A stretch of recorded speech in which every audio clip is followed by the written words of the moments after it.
Video شروع کرنے سے پہلے اگر آپ چینل پر نئے ہیں تو چینل کو سبسکرائب کریں۔ مشت زنی ہینڈ پریکٹس دیسی علاج۔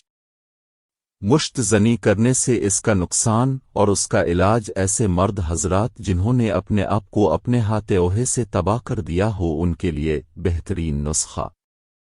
نسخے والشاف: زعفران 15 گرام، گوند کی کربریاں 70 گرام، عقر قرہا 30 گرام، تخم ریحان 50 گرام، موچرس 50 گرام، دار چینی 20 گرام، سلب مصری 50 گرام، سفید موسلی انڈیا 50 گرام، مغز بنولا 50 گرام، دانہ سبز الائچی 30 گرام، ناریل دریائی 30 گرام۔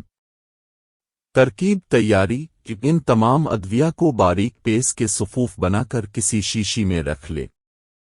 مقدار خوراک: صبح نہار منہ 1 گلاس فال گرم دودھ میں اس صفوف کا 1 بڑا چمچ ڈال دیں اور نیم گرم ہو جانے پر 1 چمچ شہد کا ملا کر گھونٹ کر کے پی لیں اور کھانا 3 گھنٹہ بعد کھائیں۔ اسی طرح دن میں 1 بار روزانہ 1 ماہ مسلسل استعمال کریں۔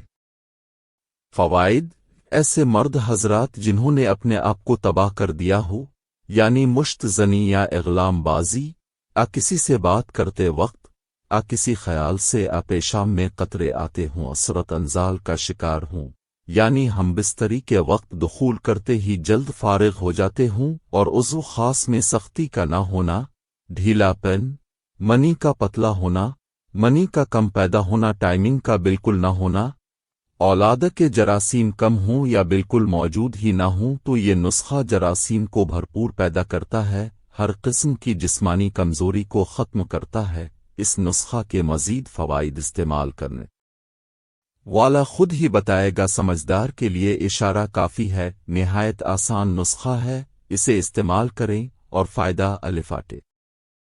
دوا خود بنا لیں یا ہم سے بنی ہوئی منگوا سکتے ہیں۔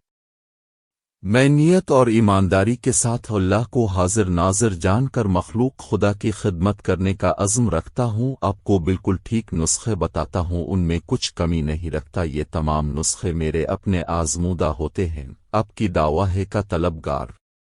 اگر آپ کو کسی بارے میں ویڈیو بنوانی ہے تو مجھے کمنٹس میں بتائیں، میں اس پر بھی ویڈیو بنا دوں گا۔